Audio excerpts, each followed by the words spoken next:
रेखाज किचनमध्ये आपणा सर्वांचं स्वागत आहे।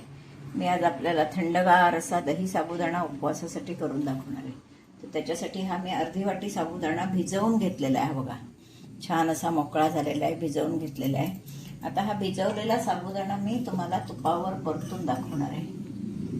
पहिल्यांदा आपण काय करणार आहोत, तुपाची फोडणी करणार आहोत। तूप घातलंय, तर ते तूप तापलं की आपण त्याच्यावर जिरं घालणार की खमंग अशी जिरं घालायचं आहे। बघा, जिरं घालायचं, नंतर त्याच्यावर ओली मिरची घालायची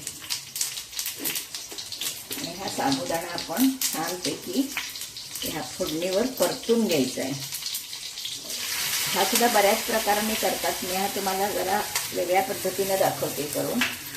आपल्याला हवा असेल तेवढाच करायचा, नको असेल तर आपण उरवून ठेवायचा।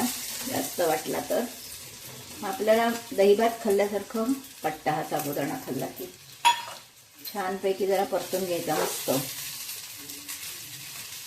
जसा आपण खिचडीला साबुदाणा परतून घेतो तसा हा साबुदाणा आपण परतून घेणार आहोत।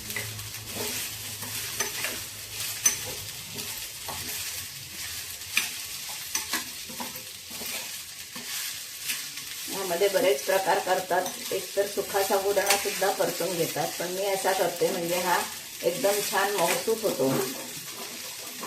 थोडा ट्रान्सपरंट होईपर्यंत असा आपण परतून घ्यायचा, जसा खिचडीला परततो तसा परतून घ्यायचा। आता आपला हा साबुदाणा बऱ्यापैकी परतून झाला आहे, अजून 1 मिनिटभर राहून दे म्हणजे तर छान परतला जाईल। साबुदाणा भाजून तयार आहे। आता आपण याच्यात थोडंसं पाणी घालणार आहोत।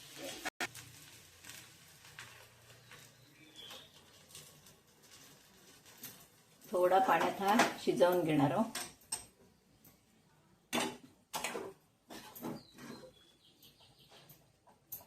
असा थोडा शिजला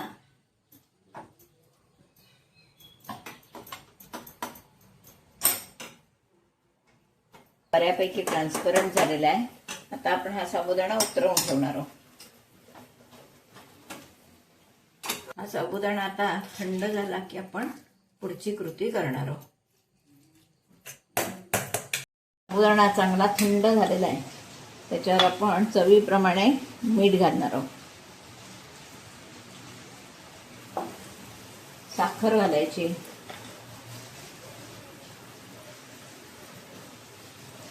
एकदम छान असा म्हणजे आपण भात जेवल्याचं आपल्याला फिलिंग येतं।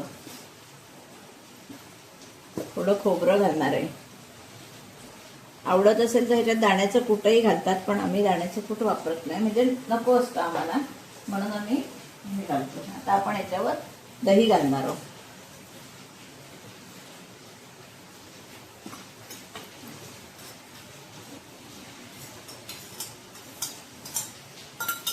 हा छान आता आपण कालवायचा भात नव्हे साबुदाणा। एकदम मस्त रेसिपी, पोटाला शांत, सकाळी खाल्ला किंवा सकाळी दुपारी, उन्हाळा असेल तर दुपारला हा मस्त वाटतो खायला। खिचडी खाण्यापेक्षा हा साबुदाणा खूप छान वाटतो।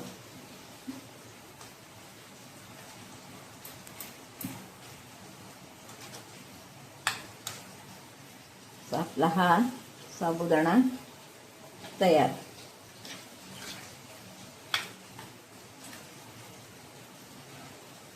खूप सुंदर आहे रेसिपी।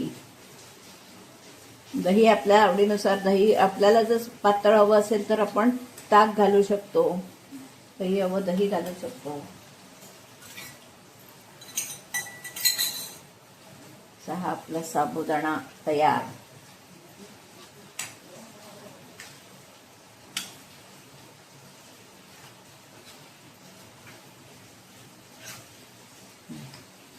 आपण बाउलमध्ये घेऊन हा खाऊ शकतो, खाण्यासाठी तयार आहे हा।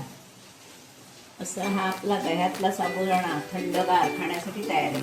तर हा मी व्हिडिओ कसा केला, हे साबुदाणा किती वेळ, 1 तास 2 तास साबुदाणा भिजवून ठेवला तरी बास होतो, रात्रभर भिजवला तरी चालेल, जेवढा तो भिजेल तेवढा चांगला। काही जण सुका साबुदाणा भाजून सुद्धा नंतर पाण्यात घालतात, पण मी आधी साबुदाणा भिजवून मग भाजून घेते. म्हणजे प्रत्येकाची पद्धत वेगवेगळी असते. आपल्याला जी पद्धत योग्य वाटेल ती करावी. आणि असा हा साबुदाणा नक्की करून बघा.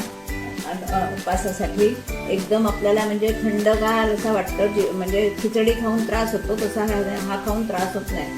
जसं आपण वरीचं तांदूळ आणि दही वगैरे घेतो तसंच हे छान वाटतं. नक्की करून बघा.